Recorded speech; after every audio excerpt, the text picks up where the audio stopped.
The champagne glass felt heavier than it should have. That was the first thing I noticed. Not the crowd, not the music, not even the way every single person in that ballroom seemed to have memorized exactly where he was standing. Just the weight of the glass in my hand, the condensation slipping between my fingers like I couldn't hold on to anything properly that night. I should have stayed home. I'd told myself that 3 times while getting dressed. Once when I couldn't zip my own gown, once when the cab took 40 minutes, and once more when I walked through the entrance of the Whitmore Hotel and felt the shift in the air that always came with Jihoon's events.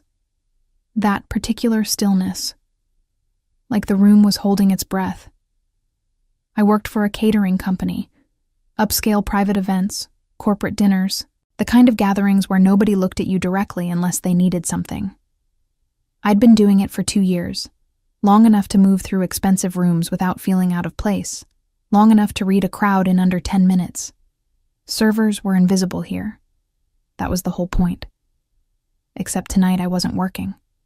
Tonight Marcus, my coworker, my friend, the only person at Prestige Event Services who actually remembered my birthday, had convinced me to come as his +1 to a charity gala his cousin had organized. It's just a fancy dinner, Arya. Free food, open bar, you don't have to talk to anyone. That's what he'd said. Free food, open bar. He hadn't mentioned whose event it actually was. I found out when I walked in and saw the security. Not the standard hired muscle type standing by the door, but the kind that blends in, suits that cost more than my rent, eyes that never stop moving. I'd seen that particular configuration before. 3 months ago at a private dinner in Midtown. 6 months before that at a rooftop event in the meatpacking district. Different venues, same invisible architecture of control. My stomach had dropped before my brain caught up. Jihoon. I hadn't seen him yet. I didn't need to. The room already felt like him, precise, contained, expensive in a way that didn't announce itself. Marcus had disappeared somewhere near the bar, probably already charming someone's girlfriend. And I was standing alone near the east wall holding a glass of champagne I didn't remember picking up, trying to decide whether to find a corner or find the exit. Then I heard his voice. Not loud, never loud. Jihoon didn't raise his voice. I'd learned that quickly, working his events. He spoke at a volume that made people lean in, and somehow that was more commanding than anything else I'd ever witnessed. Low, even, with that particular cadence that wasn't quite American and wasn't quite not. Words that landed like they'd been considered long before they left his mouth. I turned slowly. The way you do when you already know what you're going to see is going to cost you something. He was standing near the far end of the room, beside one of the tall windows that overlooked Fifth Avenue. Dressed in all black, jacket, shirt, no tie, the collar open just enough to show the edge of the tattoos that climbed his neck. His hair was pushed back, and in the yellow light of the chandeliers, he looked like something that didn't belong to ordinary hours. Around him, the usual constellation. 2 men positioned at a careful distance, close enough to act, far enough to seem like furniture. And beside him, standing close, hand resting on his arm with the ease of someone who'd earned that right, was a woman I didn't recognize. She was beautiful. Of course she was. Tall. Pale dark hair pinned up, wearing a deep emerald dress that probably had a name I'd never heard of. She was speaking to him, and he was listening, and the particular quality of his attention, the fact that he was actually listening, not just waiting, made something tighten in my chest in a way I didn't want to examine. I looked away, took a sip of champagne, told myself it meant nothing. I'd met Jihoon properly 7 months ago. A private dinner for 12 at a penthouse in Tribeca. The kind of job where we were briefed beforehand on what not to do, what not to hear, how not to look at certain people. I'd almost laughed at the briefing until I walked in and understood immediately that it was serious. He'd noticed me because I'd broken a rule. Not a dangerous one. I'd made eye contact, direct, accidental, for maybe 2 seconds before I remembered myself and looked at the tablecloth. In a room full of people making very deliberate efforts not to see him clearly, I'd looked straight at him like he was just a person. He'd called me over. Just a slight gesture, one finger barely lifting from the table. And when I came, he'd said very quietly, "You're new." "To this event," I'd answered, because I was nervous, and honesty was my default defense mechanism. Something in his expression had shifted, almost imperceptibly. "Don't look so afraid," he'd said. "It makes my guests uncomfortable." I didn't know if that was a threat or a reassurance. I still didn't know, 7 months later. What I knew was that after that night, Prestige kept booking me for his events specifically. Not officially, nobody said his name on the assignment sheet, but I learned to recognize the pattern. Learned which venues, which preparation protocol, which particular silence in the briefing room meant him. And somehow, gradually, without anything I could point to or describe properly, I'd started to matter to those evenings in a way that went beyond carrying trays. He'd remember what I'd said at the last event. He'd redirect conversations when I was nearby, as if he didn't mind me hearing. Once, when another guest had been rude to me, dismissive, that particular brand of cruelty that rich people thought was invisible, Jihoon had said 3 words to the man that I hadn't caught, and the man had gone white and apologized to me within the minute. Jihoon never mentioned it. I never asked. I told myself it was professional, that he valued discretion, that servers who were reliable were simply kept close. I told myself a lot of things. Now I watched him tilt his head slightly toward the woman in green, and she laughed. A real laugh, head back, hand tightening on his arm. And he didn't pull away. He didn't smile exactly, but there was something in his posture that was different from the controlled stillness I was used to. Something almost relaxed. My champagne glass was empty. I hadn't noticed drinking it.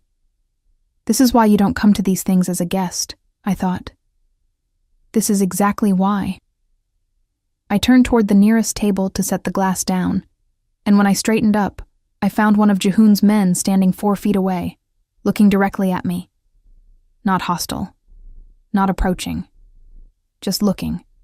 With the particular quality of attention that meant a message had already been sent and received, and I was now part of a sequence I hadn't agreed to. My heart did something stupid in my chest. Across the room, Jihoon hadn't turned around. He was still in conversation, still composed, still beside the woman in green. But somehow, in a way I had no rational explanation for, I knew with complete certainty that he was aware I was there. I had to make a decision, and I had about 30 seconds to make it. I found Marcus by the bar, which surprised exactly no one. He was mid-laugh when I reached him, his jacket already slightly crooked, champagne in one hand and a small plate of bruschetta balanced in the other, like he'd mastered the art of existing without inconvenience. I grabbed his elbow, probably harder than I needed to.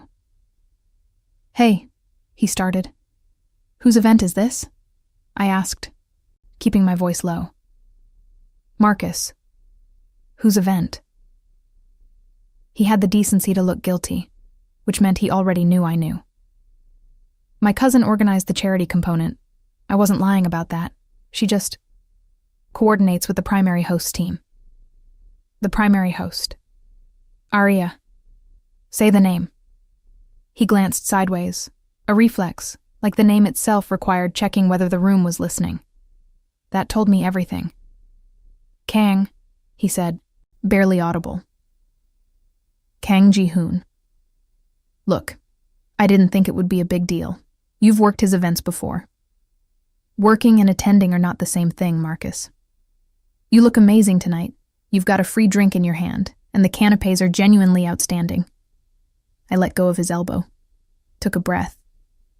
He meant well. He always meant well, in that particular way that didn't account for the things he didn't know about, which in this case were considerable. I'd never told Marcus about the specific texture of my relationship with Jihoon's world. How to even begin? Well, he's technically my employer through a third party, except he's also apparently aware of my presence in rooms at all times, And there was one night in November when he walked me to a cab without explanation, and I spent 3 days trying to convince myself it hadn't meant anything. "I'm going to get some air," I said. "The terrace is on the 4th floor," Marcus offered, already returning to his conversation. I moved toward the edge of the room, keeping close to the wall the way I always did when I was working these events, the muscle memory of invisibility. The ballroom was full by now, maybe 200 people, the kind of crowd that made a noise like a single living thing. I passed a cluster of men in dark suits who stopped talking when I walked by, which might have been coincidence and probably wasn't. I kept my eyes ahead. The terrace door was propped slightly open. The night air hit me before I even reached it. Cold for April. Sharp and real in a way the recycled warmth of the ballroom wasn't. I slipped outside and let the door fall most of the way closed behind me. The terrace was empty. Below, 5th Avenue moved with its usual indifference. Yellow cabs, headlights, the distant sound of a horn. I walked to the railing and stood there for a moment, just breathing, letting the cold work on the heat in my face. "It's not your business," I told myself. "What he does, who he's with, what he promises anyone, none of that is your business. You came here as a guest. You'll stay an hour, eat something that didn't come from your own refrigerator, and leave. That's it." The telling myself things strategy hadn't been working well lately, but I kept attempting it. I heard the door behind me. I didn't turn around. The footsteps were too measured to be accidental, too quiet to be anyone who hadn't spent years learning how to move in expensive rooms. I felt the specific gravity of his presence before he reached the railing, that adjustment in the air, the thing I'd noticed the very first night and never been able to explain to myself properly. He stopped a few feet away, not beside me, slightly behind, positioned the way he always was, where he could see both me and the door at the same time. The silence lasted maybe 10 seconds. With Ji-hoon, silence wasn't uncomfortable the way it was with other people. It was just weighted, full of something. "You're not working tonight," he said. It wasn't a question. "No." Marcus Webb's guest. I finally turned to look at him. Up close, in the terrace light, the tattoos on his neck were more visible, dark, intricate, layered like a language I'd never be fluent in. His expression was what it always was, composed, unreadable, with that quality of focus that made you feel like the most significant thing in whatever space you shared. "You know Marcus," I said. "I know everyone in this building." A pause. "You seemed like you were leaving." I was getting air. Something moved in his eyes, not quite amusement, not quite not. "The air is the same inside. The air inside has 200 people in it." He looked at me for a moment, and I made myself hold eye contact, the way I'd accidentally done that first night, because I'd learned that looking away felt like losing something. "You looked uncomfortable," he said. I nearly laughed. "I'm fine." I didn't say you weren't. The distinction was precise, deliberate. Uncomfortable and not fine weren't the same thing, and he'd made sure I knew he understood the difference. "You've been to dozens of my events. As staff. And tonight you're not staff." He said it slowly, like he was turning something over. "Does that change how the room feels?" I didn't answer that, because the honest answer was yes, and the reason it felt different was standing 4 feet away from me asking carefully phrased questions in the cold, and I wasn't prepared to navigate where that admission would go. "I saw you earlier," I said instead. "Inside, with someone." Absolutely nothing changed in his face. "Chen Yuna," he said. "She represents an investor group from Seattle." "You don't have to explain." "I know I don't." He said it without sharpness. Matter of fact, the way he said most things. "I'm explaining because you walked to this side of the room after you saw us." The accuracy of that landed on me with a particular discomfort. I'd thought I was subtle. I'd thought I'd been reading him from a safe enough distance that my reactions were private. The idea that he'd tracked my movement across a 200-person ballroom while appearing to be entirely focused on someone else. That shouldn't have surprised me by now, and somehow it still did. I needed air, I repeated. Arya. My name in his mouth still did something I hadn't developed immunity to. He used it rarely, and always with that particular weight, like he'd thought about whether to use it first. I looked at the skyline instead of at him. She's an investor, he said again, quiet, final, like closing a door. I nodded once. It wasn't really about Chen Yuna, and we both knew it.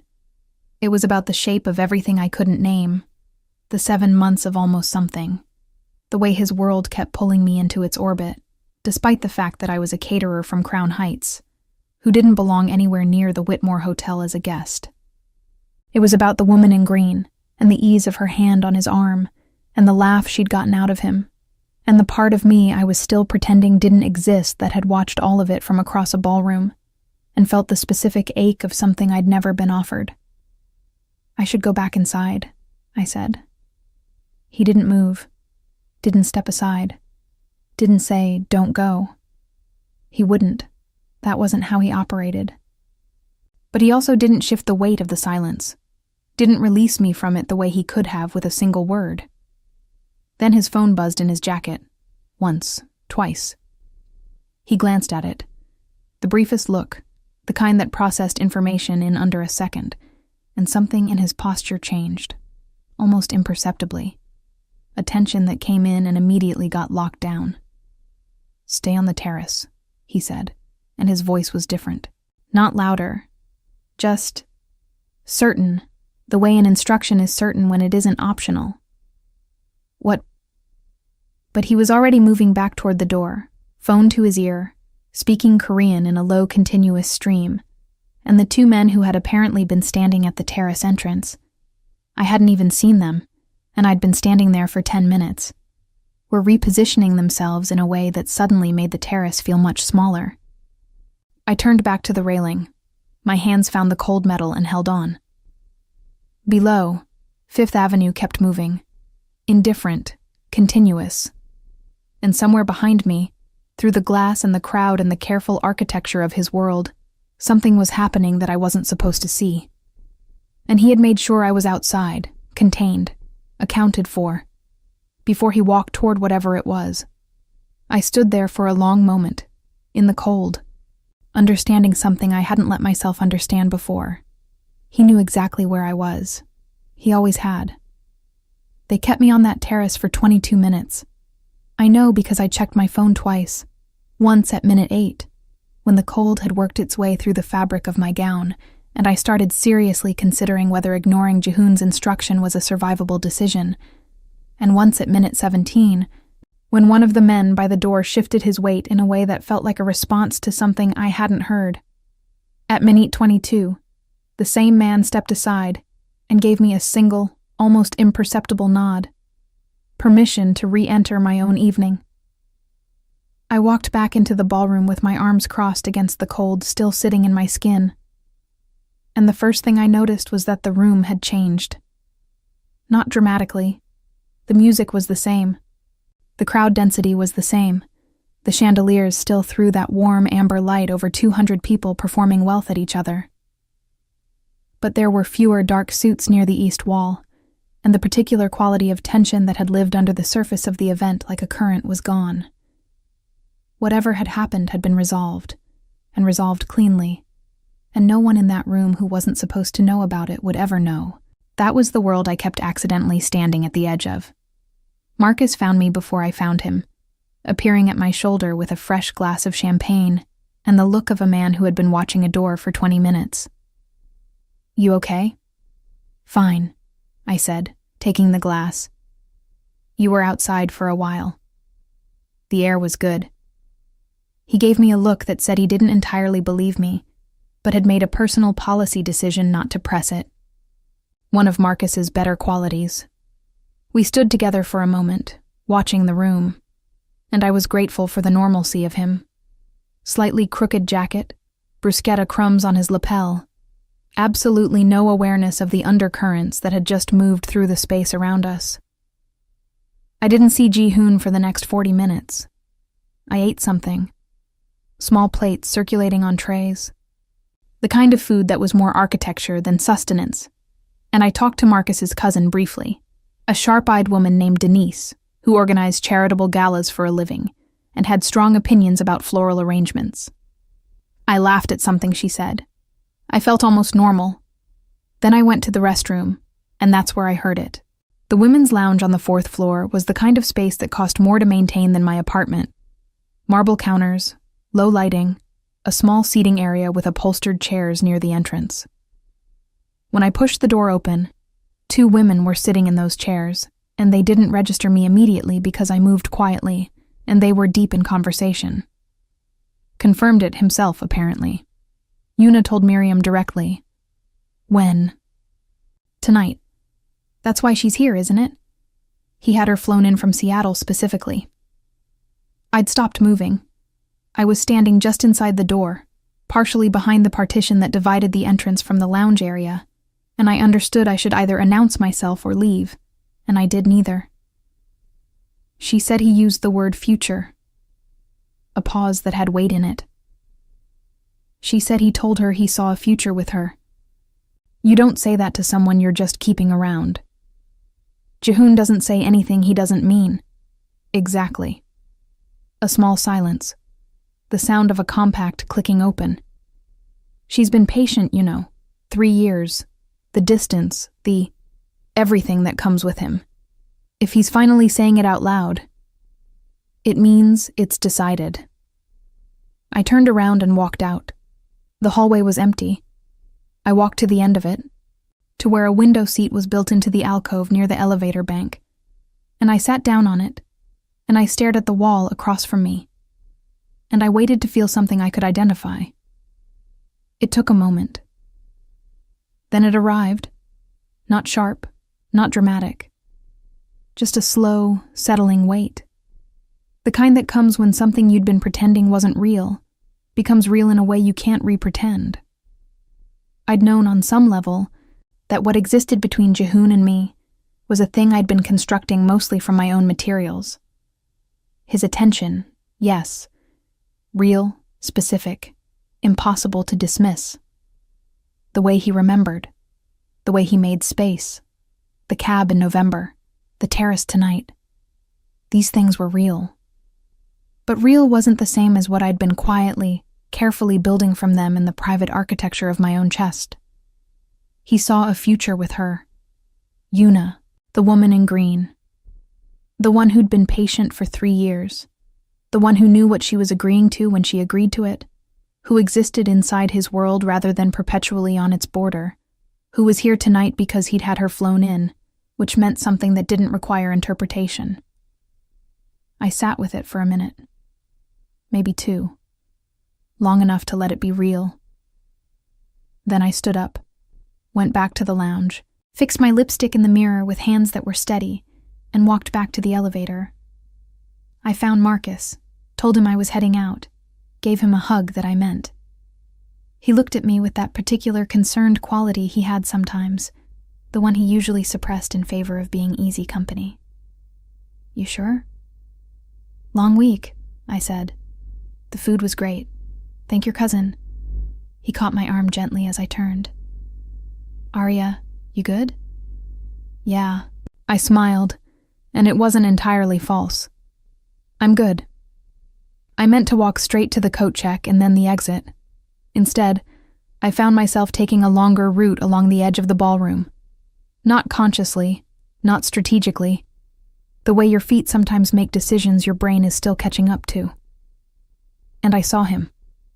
Ji-hoon was standing near the center of the room now, Chen Yuna beside him again, and he was speaking to a group of 4 people with that composed authority that never looked like authority until you were on the receiving end of it. He wasn't performing anything. He was just present. Fully, completely present, the way most people never manage to be. He looked up. Not toward where I was, but he turned slightly, a fraction, and his eyes found me across the moving crowd with an accuracy that had stopped surprising me and started unsettling me in a new way entirely, like a kind of knowing that didn't require searching.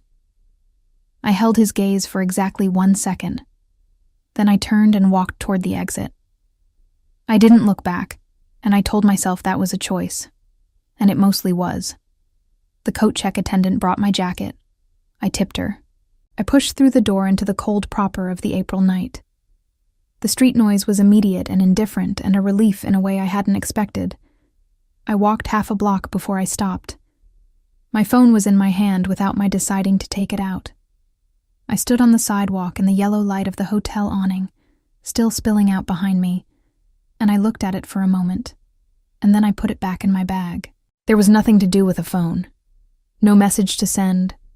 No call to make. Nothing that needed to be said. He had a future with someone. 3 years of patience. A woman who flew across the country because he asked. And I had 7 months of careful attention that I'd been slowly, privately translating into something it had never been offered as. I started walking toward the subway. The city moved around me the way it always did. Loud, uncaring, brilliantly indifferent. A cab splashed through a puddle near the curb. Someone's music leaked from a window above. The cold felt different now, less sharp, like it had already done what it came to do. I was halfway down the block when my phone buzzed. I stopped, looked at the screen. 1 message. No name. The number was unsaved, but I recognized it the way you recognize a voice you've only heard a few times, but that has somehow lodged itself somewhere deep and specific. Where are you going? Not a question. Never a question. With him. Just the words, flat and certain, with the particular quality of someone who already knew the answer and was offering me the chance to say it first. I stood there in the April cold, coat open, phone in both hands, and I read it 4 times. Then I put my phone in my bag without answering, and I kept walking. I didn't sleep well. That wasn't unusual. I hadn't slept well in months, not since the pattern of his events had started overlapping with the pattern of my thoughts in ways I couldn't cleanly separate anymore. But that night was different. That night I lay in my apartment in Crown Heights, with the window cracked 2 inches, because I couldn't stand the stillness of sealed air, and I stared at the ceiling and listened to the street, and turned the message over and over in my mind.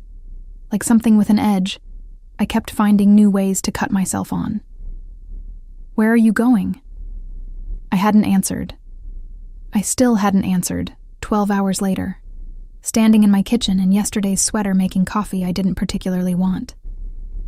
My phone sat on the counter face up, which was how I knew I was lying to myself about not caring. A person who didn't care would have put it face down.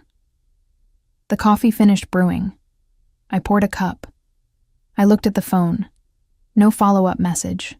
Nothing. Just the one, sitting there from last night like a question that had decided to be patient.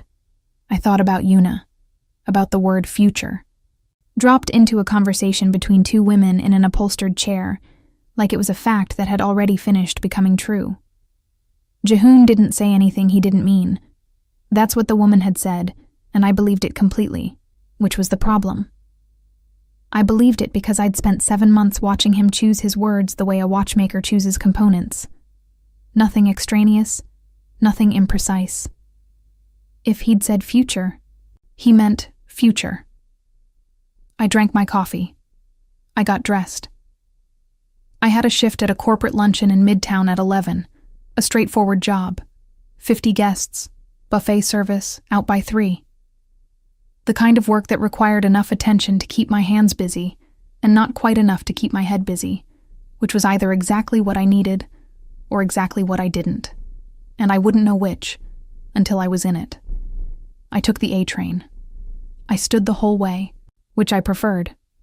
Something about holding the overhead bar and feeling the car move under me, the specific rhythm of tunnels and stations, made thinking feel more manageable, more like motion and less like drowning. My phone buzzed at DeKalb Avenue. I looked at it. Not Jehoon. Marcus, you left early. You good? And then, a minute later, without waiting for my response, don't be weird about last night. He's just a guy. I almost laughed out loud in the subway car. Marcus, who knew maybe 15% of the situation and had somehow still arrived at the precise wrong thing to say. Just a guy. The man who had flown a woman across the country because he'd decided she was his future, who tracked movement across crowded rooms without appearing to look, who had sent 2 words into the cold night after me like a hand catching a door before it closed. Sure, just a guy. I typed back, I'm fine, talk later. Sent it, put the phone away. The luncheon was in a glass-walled conference space on the 38th floor of a building near Bryant Park, the kind of corporate event where everyone was performing being relaxed during what was actually a business meeting with better food. I moved through it on autopilot, replenishing trays, clearing plates, navigating the particular social geometry of people who were eating and networking simultaneously.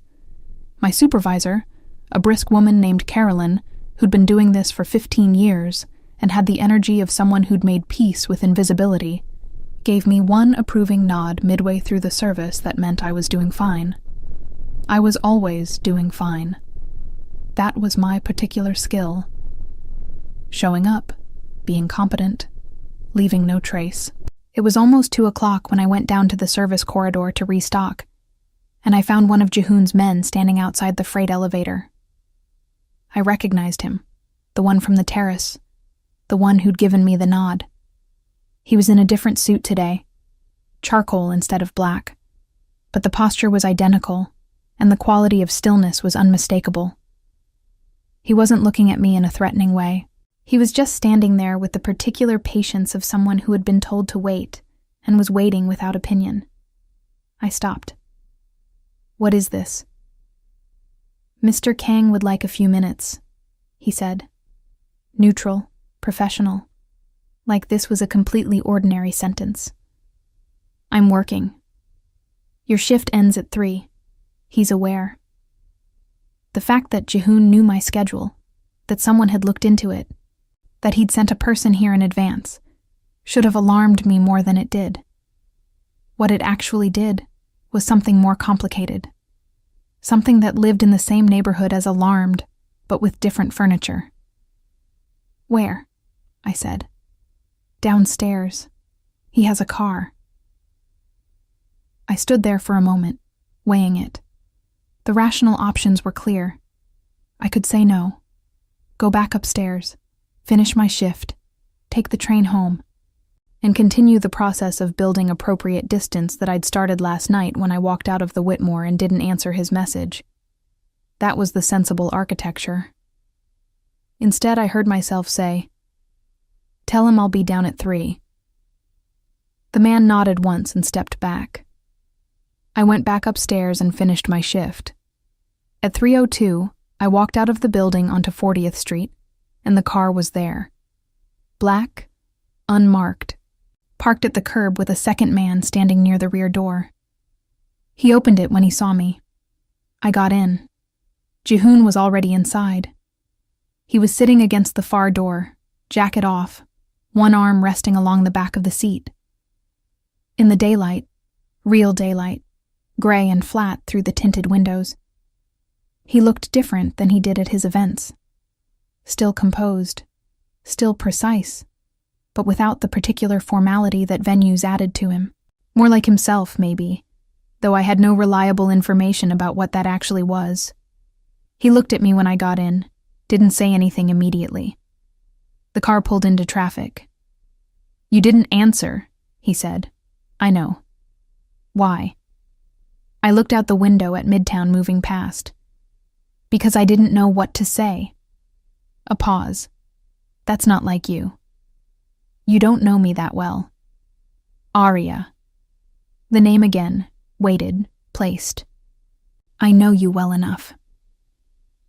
The confidence of that, not arrogant, just factual, the way he stated things he was certain of, landed somewhere in my chest and stayed there.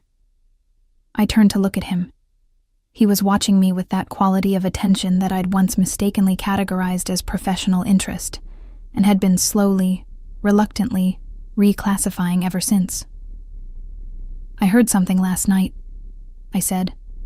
I'd decided on the way down in the elevator that I wasn't going to perform not knowing. I was tired of performing. About Yuna.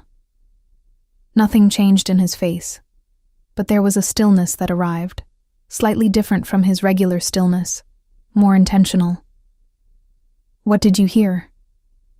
"That you told her you saw a future with her." I kept my voice even. 3 years. That you had her fly in because that it's decided. The car moved through a yellow light. Outside, a food cart vendor was arguing cheerfully with someone in a language I didn't catch. "Who told you that?" he said. "It doesn't matter." "It matters because it's not accurate." I looked at him. "Which part?" "Any of it." He said it quietly, without emphasis, the way he said things he considered settled. Then, after a moment, "Yuna and I have known each other for 4 years. Her family has business connections to mine. That's the extent of it. She doesn't know that." Something moved behind his eyes. A recognition, maybe. Something he was filing and would address. "No," he said. "She may not." The honesty of that was its own kind of thing. He wasn't performing innocence, wasn't constructing a defense.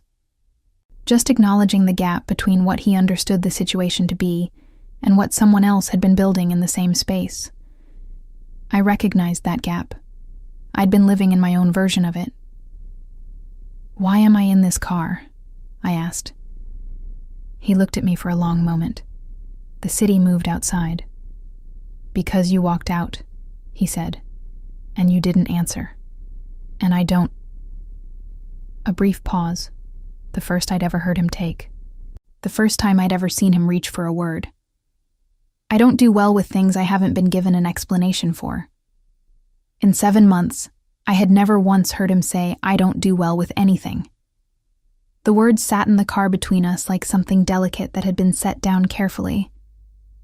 I looked at his hands, still, folded, resting in his lap with a control that was habitual and constant.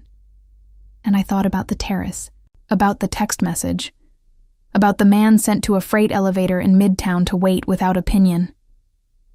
"You could have just called," I said. "You wouldn't have answered."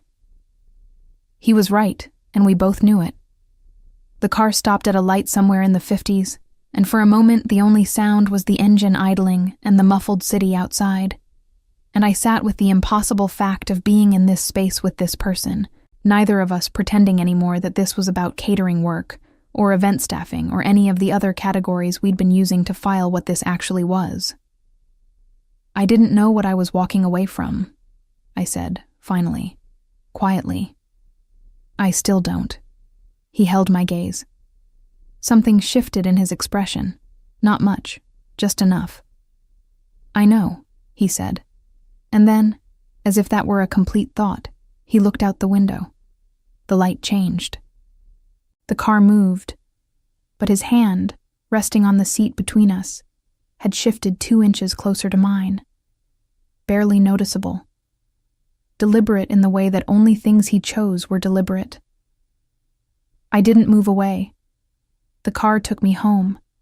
Not to a restaurant, not to a neutral location, not to one of the controlled environments where Jehoon conducted everything else in his life. He asked for my address with the same tone he used for everything. Quiet, assuming compliance not through pressure but through a kind of gravity. And I gave it.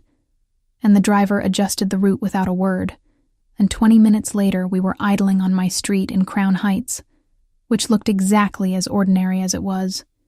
A corner bodega with hand-lettered signs, a group of kids on bikes, a woman walking a dog so small it was practically a rumor. Jehoon looked out the window at all of it without comment. I should have gotten out immediately.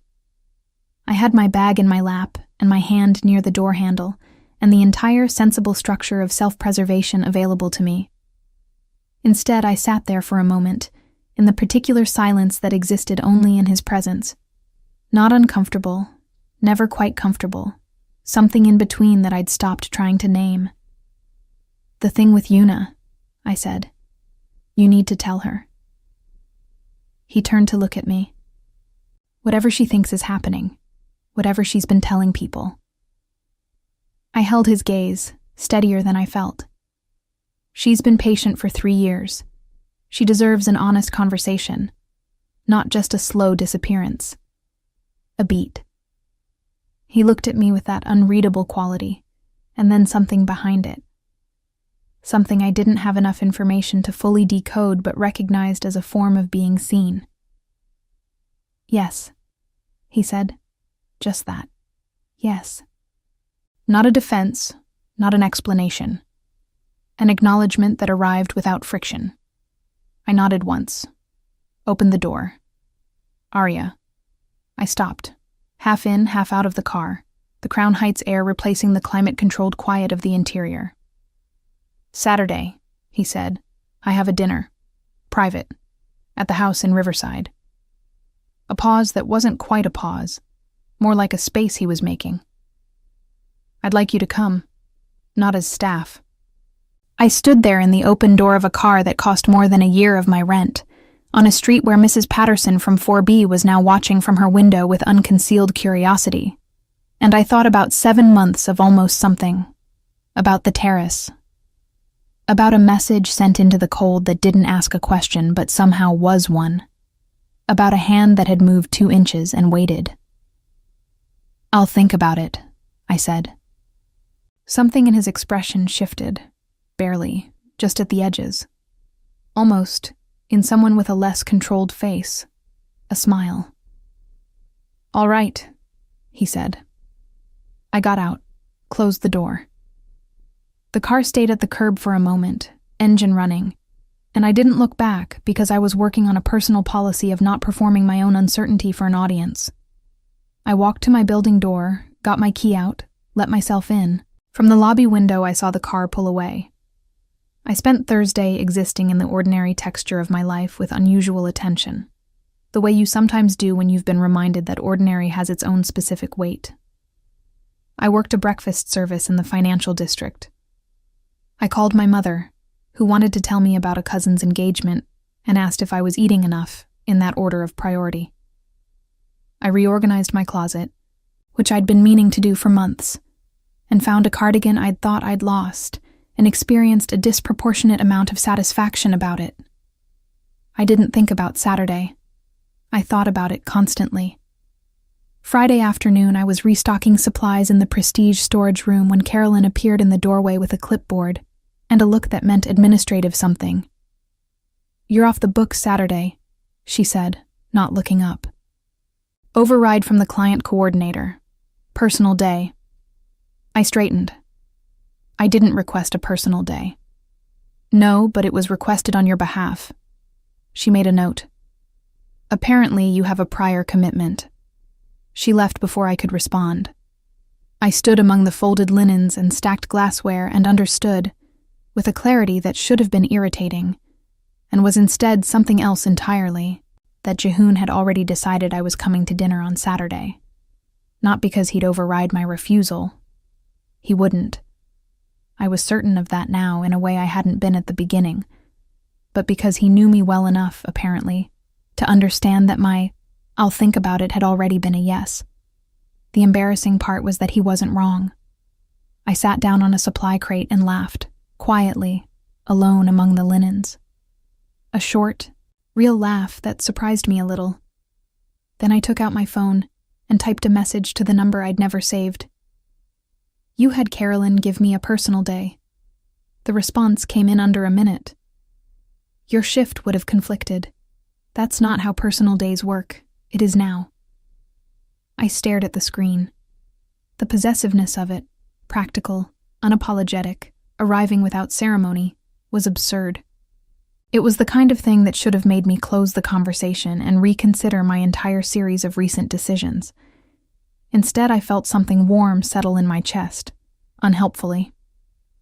"What time?" I typed. 7. I'll send a car at 6:30. I put my phone in my pocket and went back to work.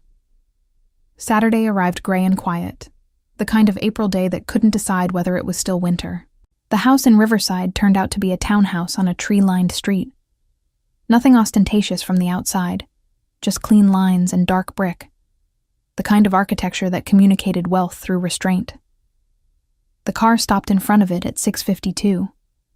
I'd been early, which I always was, which meant I'd spent 20 minutes telling myself to stop checking how I looked. The door opened before I reached it. Not Jihoon. One of his men. Same practiced neutrality. He led me through a hallway that smelled like cedar and something cooking, into a sitting room with low furniture and walls that held actual art, not decoration. Pieces that had been chosen by someone with specific taste, and no need to explain it. I stood there alone for maybe 2 minutes. Then Jihoon came in. He was in a dark shirt, no jacket, sleeves pushed to his forearms, the most casual I'd ever seen him. The tattoos disappeared into the fabric, and the overall effect was of someone who was, for once, not managing a public-facing version of himself. He looked at me the way he always looked at me, and I let myself look back the way I'd been carefully not allowing myself to for 7 months. "You came," he said. "You arranged my schedule," I said. It seemed rude not to. That edge of almost smile again. "Sit down." The dinner was small, just the two of us, which I hadn't been certain of until I was in it. Food that someone had prepared and quietly disappeared from, leaving no trace except the meal itself. We talked in a way I hadn't expected. Not about his world, not about the careful perimeter of things I was and wasn't supposed to know. About other things. His grandmother, who'd raised him partly, and who he spoke about with the only uncomplicated softness I'd ever heard from him. About why I'd started catering, which was a practical answer I gave, and then, because the room had a quality that made honesty feel less dangerous, a real one. About a trip I'd taken to Georgia 3 years ago, the state, not the country, that had been the last vacation I'd taken, and still lived in my memory with unusual vividness. He listened the way he always listened, completely, without waiting for his turn. At some point the food was gone and neither of us had moved to change anything, and the room had gone quieter in the way rooms do when the evening has shifted from one thing into another. I was looking at the art on the wall across from me, a large canvas, dark blues and black, abstract in a way that somehow still felt like landscape. When he said my name, I turned. He was looking at me with something that wasn't composed, exactly. Still controlled, always controlled. But underneath it, visible to me now in a way it hadn't been in the earlier months. Something that was simply there, present, undisguised. "I need you to understand something," he said quietly. "I don't..." Another pause, that reaching for words that I'd only seen twice. "The way I've been operating, keeping you at the edge of things. That was me managing something I wasn't prepared to address directly." I held very still. "I'm addressing it now," he said. Outside, a car passed on the quiet street. Inside, the room held its breath in the way rooms sometimes did around him, except this time I was part of what was being held. I thought about who I'd been 7 months ago. The woman who'd made accidental eye contact at a dinner table and answered a question honestly because fear made her default to the truth. I thought about the version of me who'd stood on a terrace in the cold, telling herself the air was the same inside. Who'd walked out of a ballroom in silence carrying something she hadn't let herself name. "Okay," I said. Just that. One word, quiet, returned to him with the same weight he'd put into his own. He looked at me for a long moment. Then he leaned forward, rested his forearms on his knees, and the distance between us was simply less. No announcement, no gesture toward it, just a shift in geometry that was also, unmistakably, a decision. "Okay," he said back. And somehow, in the silence that followed, in that particular room on that particular quiet street, with the city moving around us in its indifferent way and the last of April sitting gray and still outside the windows. That was enough. Not everything resolved, not everything mapped, not a single guarantee offered or requested. Just two people who had been carefully not saying something for 7 months, finally in the same room with the thing itself. I didn't need it explained. I'd spent enough time in his world to know that the most significant moments were the ones that arrived without announcement. I looked at him, and he looked at me, and for the first time since any of this started, I wasn't standing at the edge of anything. I was already inside.